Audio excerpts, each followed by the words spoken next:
Doctor साहब ने उन तमाम बातों पर रोशनी डाली है।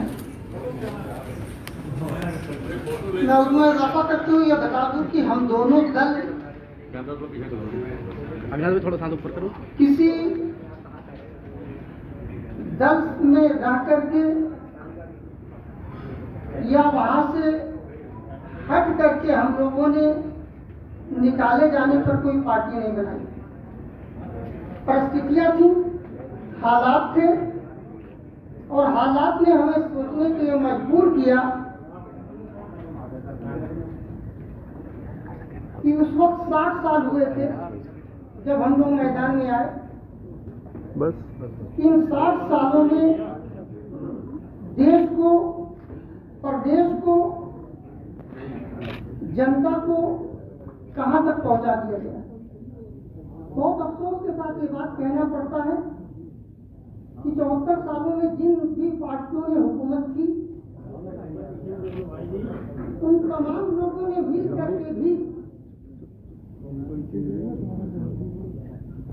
एक आम आदमी को स्वच्छ साफ पानी यानी जल भी मुहैया नहीं करा सके। आज तक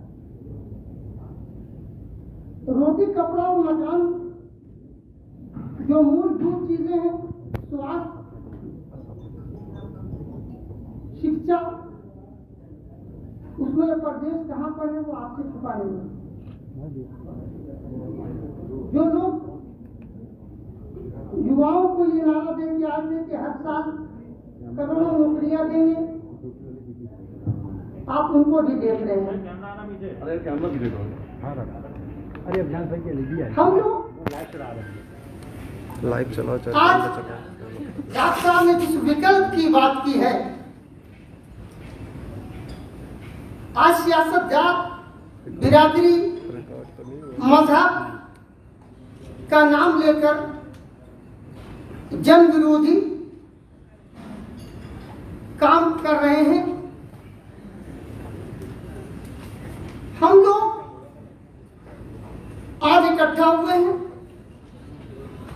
जो हमारे लोगों की एक मांग थी, एक सोच थी कि जो लोग समान विचारधारा के हैं वो एक साथ आए। आज हम लोग आए हैं। हम उन तमाम लोगों को, मुस्लिम समाज को, सो कॉल्ड जो सेकुलरिज्म के नाम पर हमें गुलाम बना के रखे हुए हैं, उनसे निकाल करके अगर 6 और 8% वोट रखने वाले पार्टी बना करके और विकल्प देने की बात करते हैं, अगर 10-11% दलितों की बात करने वाले, जिनका मैंने पहले नाम लिया, 4 मतलब उनके खानदान में लोग मुख्यमंत्री हो चुके, आज वो कह रहे हैं कि MY का मतलब होता है महिला और युवा। इससे यह समझ में आता है कि उन्हें,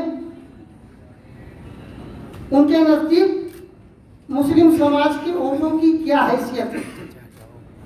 उनके दिमाग में ये बात बस गई है कि ये वोट जाएगा कहां। तो हम आपको ये, आपके जरिए ये बताने आए हैं कि अगर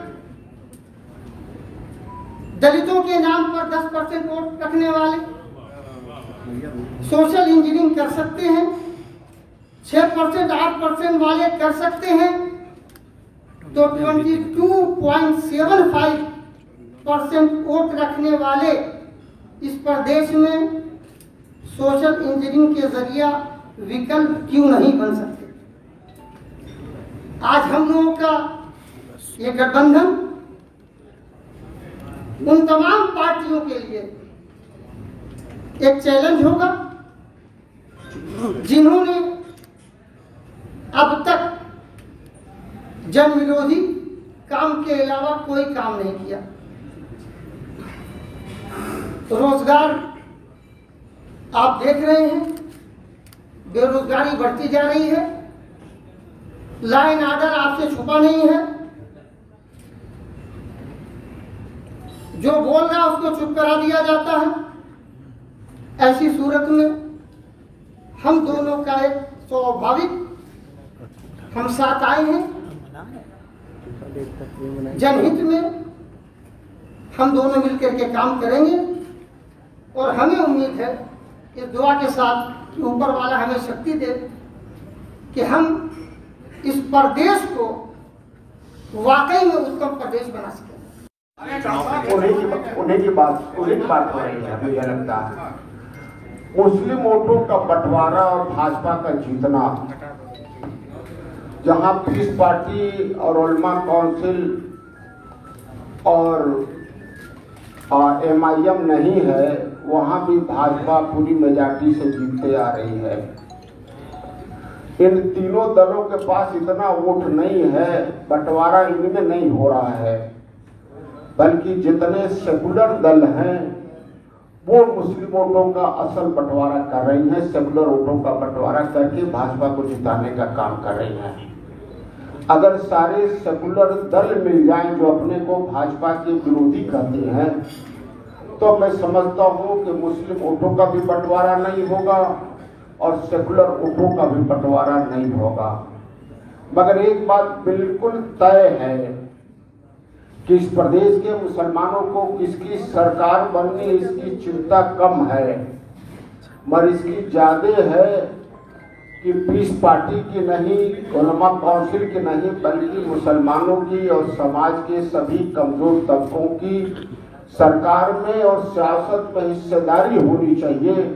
अब वो गुलामी करने के लिए तैयार नहीं है।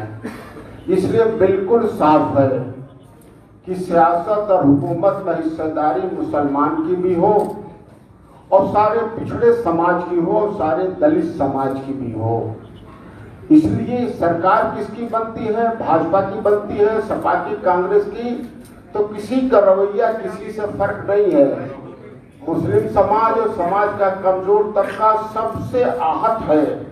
आज भाजपा की सरकार है, हिंदुत्व के नाम पर सरकार बनी है, मगर पिछड़ा वर्ग और दलित वर्ग सबसे आहत है, ब्राह्मण समाज सबसे आहत है। नहीं, आप बिल्कुल समझ लें, इन्होंने यही कहा है कि मुस्लिम समाज, दलित समाज, पिछड़ा समाज गुलामी करने को तैयार नहीं है। सेकुलर के नाम पर, समाजवाद के नाम पर, किसी वाद के नाम पर वोट देने को तैयार नहीं है। ये बिल्कुल साफ समझ लें। जो भी उपेक्षित समाज है, पिछड़ा समाज है, दलित समाज है, मुस्लिम समाज है, वो सभी समाज अब हिस्सेदारी के साथ आपको समर्थन देने को तैयार है। अब बिल्कुल साफ है, जैसे मैंने बताया। देखिए, ऐसा है कि मैं किसी के बारे में कोई बात नहीं करता।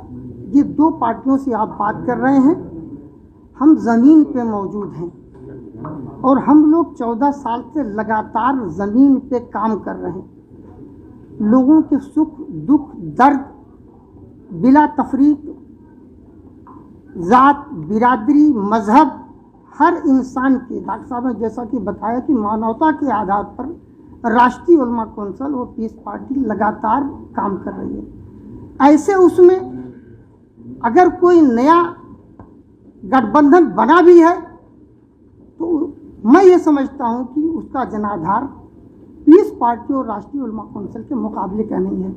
ऐसे में अगर वो लोग हमसे संपर्क करते हैं तो हम सबको दावत देते हैं, और साथ चलें और मिल करके प्रदेश को उत्तम प्रदेश बनाने की। ओवैसी साहब के साथ भी जा सकते हैं।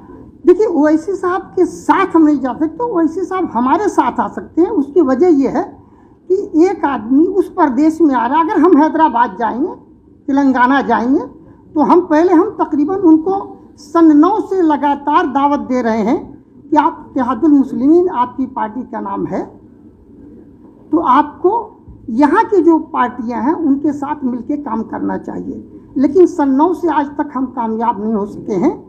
अगर हम दोनों की, जो यहाँ के रहने वाले हैं, लोकल हैं, और हम ज़मीन पे पिछले 14 साल से काम कर रहे हैं, हमारा वजूद है। हमने तकरीबन 150 सीटों, डॉक्टर साहब ने तकरीबन 250 सीटें इलेक्शन लड़ा है, तकरीबन 400 सीटें हम लोग कवर कर लेते हैं। ऐसी सूरत में कोई बाहर से आदमी है, उनका ये फर्ज बनता है कि हमारी उस पिछली दावत को कबूल करते हुए हमारे साथ आए, उनका वेलकम हो। लेकिन इस बार कितनी सीटों पर लड़ेगी? हमने कहा ना कि हम लोग विकल्प बनाने आ रहे हैं। ऐसी सूरत में हमारी कोशिश है कि हम अपने सहयोगियों के साथ, जो हमारा एकदम खुला हुआ है, जो हमारे साथ आना चाहेगा, हम उसको लेकर के और सीटों का बंटवारा करके एक विकल्प बनने की दिशा में काम करेंगे। और विकल्प बनना है तो 403 सीटों पे ही हमको लड़ने की कोशिश करनी होगी। MIM 100 सीटों पर लड़ रही है, उन्होंने बोल दिया, तो आप कितनी सीटों पर लड़ेंगे? कोई होगा? नहीं, हम लोगों ने कहा ना कि अगर हम लोगों को बुला रहे हैं तो हम लोग सीटों के मामले में कोई बात नहीं करेंगे। हमारा अगर सहयोगी कोई आता है और वो कहता मुझे इतनी दे दो, तो हो सकता है कि हम लोग अपनी सीटें कम करके उनको निराश। देखिए, हम लोगों ने आपसे बहुत साफ, डॉक्टर साहब ने पूरी बात बता दी है। इस इलेक्शन में हम दोनों साथ इसलिए आए हैं कि प्रदेश को एक नया विकल्प दिया जा सके। उन तमाम लोगों को हम आमंत्रित करते हैं, उनको दावत। তরঙ্গ টিভি, সত্যের পক্ষে বলিষ্ঠ আওয়াজ।